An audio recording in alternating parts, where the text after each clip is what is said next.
اعوذ باللہ من الشیطان اللعین الرجیم بسم اللہ الرحمن الرحیم وبہ نستعین وصلی اللہ علی محمد وآلہ الطیبین الطاہرین المعصومین ولعنۃ اللہ علی اعدائہم اجمعین اما بعد بسم اللہ الرحمن الرحیم مومنین کرام السلام علیکم یا علیہ السلام مدد۔ مومنین کرام، آپ کی خدمت میں ایک مرتبہ بندہ فقیر پھر حاضر ہے۔ لوگ اسم اعظم ڈھونڈ رہے ہیں اور کوئی ڈھونڈنے کی کوشش کر رہا ہے اور کوئی ڈھونڈ رہا ہے، تو کیا ہے اسم اعظم؟ آج ایک مرتبہ پھر ہم آپ کی خدمت میں اسم اعظم پر ہی گفتگو کر رہے ہیں کہ اسم اعظم بلکہ اسماء اعظم کا مرکز اور محور ہے نام علی، جس کے ذریعے اللہ نے تمام انبیاء کی، تمام اوصیاء کی، تمام اولیاء کی نصرت فرمائی، مدد فرمائی۔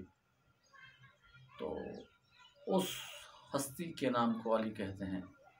معصوم فرماتے ہیں کہ تمام آسمانی کتب کا مرکز اور تمام آسمانی کتب کا علم بند ہے قرآن میں، اور قرآن کا علم سورہ یاسین میں بند ہے، اور سورہ یاسین کا نچوڑ سورہ حمد میں بند ہے، سورہ الحمد میں بند ہے، اور سورہ الحمد کا نچوڑ بسم اللہ الرحمن الرحیم میں بند ہے، اور بسم اللہ کا علم بسم اللہ الرحمن الرحیم کی با میں بند ہے، اور با کا جو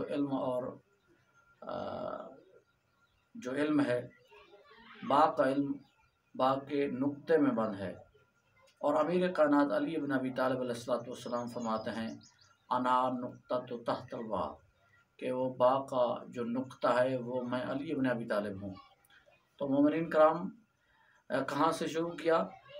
آسمانی کتب سے، آسمانی کتب سے قرآن تک، قرآن سے یاسین تک، یاسین سے سورہ الحمد تک، الحمد سے بسم اللہ تک، اور بسم اللہ سے بے تک، اور بے سے با کے نقطے تک۔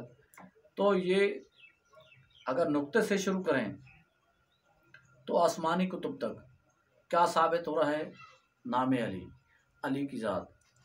اور بسم اللہ کے بارے میں ویسے بھی معصوم فرماتے ہیں، خود مرشد علی امیر کائنات فرماتے ہیں کہ یہ میرا لقب ہے۔ تو بسم اللہ ظاہر میں قرآن کی پہلی آیت ہے اور باطن میں علی کا نام ہے۔ تو اسی کے بارے میں معصومین نے اور حکماء نے، علم عرفانیت کے ماہر گزرے ہیں، علماء گزرے ہیں، انہوں نے کہا ہے کہ اسم اعظم جن آیتوں میں ہے سب سے زیادہ بسم اللہ کے قریب ہے، کہ بسم اللہ میں اسم اعظم کا پایا جانا زیادہ قریب ہے۔ انہوں نے آگے مثال دی ہے، جیسے آنکھ میں یہ جو سفیدی ہے، کہ جتنی یہ قریب ہے، یہ جو نقطہ جو ہے سفیدی، یہ آنکھ کے قریب ہے، تو اتنا ہی اسم اعظم قریب ہے جو بسم اللہ میں ہے۔ اور مولا کائنات فرما رہے ہیں کہ وہ بسم اللہ، وہ نقطہ میں علی بن ابی طالب ہوں۔ تو آپ چاہیں تو نام علی کا ورد کریں یا بسم اللہ الرحمن الرحیم پڑھیں، تو ظاہر میں آپ بسم اللہ الرحمن الرحیم پڑھ رہے ہوں گے اور باطن میں نام علی پڑھ رہے ہوں گے۔ تو اللہ نے اسی بسم اللہ کو ابتدا قرار دیا ہے قرآن مجید کا، کلام پاک کا۔ تو آپ کسی چیز کو بھی بغیر بسم اللہ کے نہیں پڑھ سکتے۔ تو ابتدا قرآن کی بسم اللہ الرحمن الرحیم سے ہو رہی ہے، اور مولا کائنات فرما رہے ہیں کہ یہ بسم اللہ میرا لقب ہے، اس میں میرا نام بند ہے، نام علی۔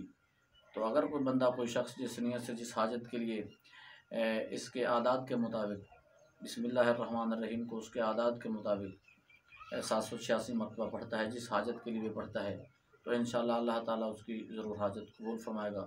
یا وہ اپنے نام کے عدد نکال کر اتنی تعداد میں بسم اللہ الرحمن الرحیم پڑھتا ہے، تو انشاءاللہ ضرور جس مقصد کے لیے وہ عمل کرے گا ضرور کامیاب ہوگا۔ تو یاد رکھیے گا، اسم اعظم لقب نام ہے مولا کائنات علی بن ابی طالب کا، تو پکاریے نام علی کو۔ خدا حافظ۔